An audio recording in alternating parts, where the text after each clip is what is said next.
E aí galera, tudo certinho? Espero que esteja tudo bem com vocês. Eu também tô com saudade da sala de aula, mas tenho fé, em Papai do Céu, que em breve tudo isso vai passar e a gente vai poder se reencontrar. Enquanto isso, a gente vai matando a saudade por aqui mesmo, tá? Até porque a gente tem que ficar em casa, se cuidem. Hoje nós vamos falar rapidinho, um resumo, na introdução ao estudo da vida, né? Porque não adianta falar em biologia, né, sem entender o que é vida. Então eu montei isso aqui rapidinho para vocês. Em questão de alguns minutinhos, a gente vai falar sobre algumas coisas importantes dessa introdução ao estudo da vida. Bom, vida, o que é, né? O que é a vida?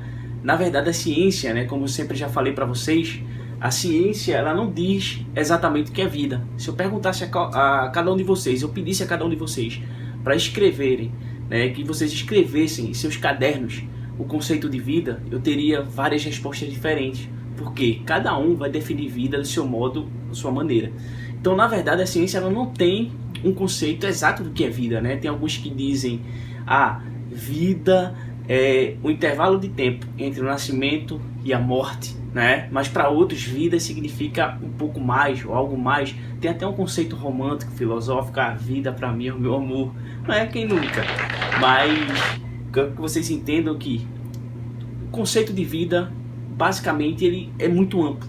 Então, o que é que a gente precisa entender? A gente precisa entender como é que a vida funciona, desde as suas características. Quais são as características que um ser vivo precisa para ser considerado ser vivo, né? Algo precisa para ser considerado ser vivo, na verdade. Então nós temos as características da vida que os seres vivos apresentam, e nós temos o que nós chamamos de níveis de organização da vida. E é isso que nós vamos conhecer nesse pequeno vídeo de hoje, tá? Bom, primeiro as características da vida. Para ser considerado ser vivo, a gente precisa ter essas características, como, por exemplo, a composição química. Então, todo ser vivo ele é formado por um arranjo de componentes químicos, né, de elementos químicos, que a gente chama carinhosamente de chomps, né, que é carbono, hidrogênio, oxigênio, nitrogênio, fósforo e enxofre. Então, nós temos os chomps aqui.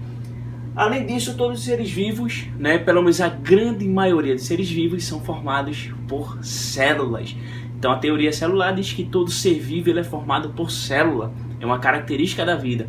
Porém, a gente sabe muito bem que existe um organismozinho que é uma exceção, pois ele não tem célula, eles são acelulares, que são os nossos queridos vírus, né? Vírus. O sangue de Jesus tem poder! Nós temos aqui já duas características, a composição química e o arranjo celular. Lembrando que, de acordo com as células, os organismos, ele pode ser acelular, não ter nenhuma célula, ele pode ser unicelular, ter apenas uma célula, ou ele pode ser pluricelular, como é o nosso caso, que tem várias células. Além de composição química e de célula, presente ou não, nós temos como características dos seres vivos, nós temos o movimento, que a maioria dos seres vivos eles conseguem se movimentar. Cuidado com essa questão do movimento, né? Então, muita gente antigamente se classificavam, por exemplo, a gente vai ver isso na aula de taxonomia, que os seres vivos, eles classificavam seres vivos de acordo com o movimento. Por exemplo, plantas e animais eram, por exemplo, aquilo que se movimentava era animal e o que não se movimentava era uma planta. Hoje a gente sabe muito bem que existem animais que não se movimentam, como, por exemplo, os corais e as esponjas do mar, que são sésseis. Além do movimento, nós temos a reprodução. Quando falo em reprodução, é aquela hora que o coleguinha acorda, né, que está dormindo. Eita, isso eu entendo, reprodução eu entendo. Porém, a maioria das pessoas não entendem em si o que é reprodução, e a gente vai ter uma aula sobre isso em breve também por aqui. Então, basicamente, o que é reprodução? Existem dois tipos de reprodução. Reprodução é o ato de reproduzir. E esse ato de reproduzir pode ocorrer de duas formas: sexuadamente ou assexuadamente. O que seria uma reprodução sexuada? A reprodução sexuada, ela não tem nada a ver com o ato sexual, mas sim com a troca de material genético. Por exemplo, aqui nós temos o gameta masculino encontrando o gameta feminino. Mamãe estava no forró e papai chegou nesse forró. Mamãe chegou nesse forró com seu espermatozoide, mamãe chegou né, com o seu óvulo, e papai chegou com o seu espermatozoide. Nesse encontro do óvulo com o espermatozoide, a gente nasce, tem a troca de material genético, né? Então nós temos também a reprodução assexuada, que é aquela que ocorre sem troca de material genético, tá? Aquela ocorre sem a presença de gametas, basicamente. Então, se tem gametas, se tem troca de material genético, a reprodução ela é sexuada. Se não tem, ela é assexuada. Mas isso detalhadamente vai ficar para uma próxima aula. Bom, além da reprodução, nós temos a reação. Todo ser vivo tem a capacidade de reagir ao ambiente, ao meio. E muitas vezes essa reação, essa forma de reagir ao meio, faz com que um organismo ele sofra uma mutação, e a partir dessa mutação nós teremos uma determinada evolução, que são características dos seres vivos, e nós vamos falar também sobre isso em breve. Bom, além das características da vida, nós temos os níveis de organização da vida. Então todos os seres vivos eles estão organizados, né? A vida em si ela está organizada em diversos níveis, partindo de um átomo, né, até a biosfera. Então se você tem um conjunto de átomos, vai formar o que nós chamamos de moléculas, tá? Se você pega várias moléculas e une várias moléculas, nós temos o que nós chamamos de célula. Se você une várias células, então você tem um conjunto de células, vai formar o que nós chamamos de tecido. O conjunto de tecidos formam o que nós chamamos de órgão. Então, se você tem vários órgãos, vai formar um sistema. Um conjunto de sistema forma um organismo, que é o caso, por exemplo, nós, né? Então, se você pega vários organismos da mesma espécie e agrupa esses organismos, você tem uma população. O que é uma população? É um conjunto de organismos da mesma espécie.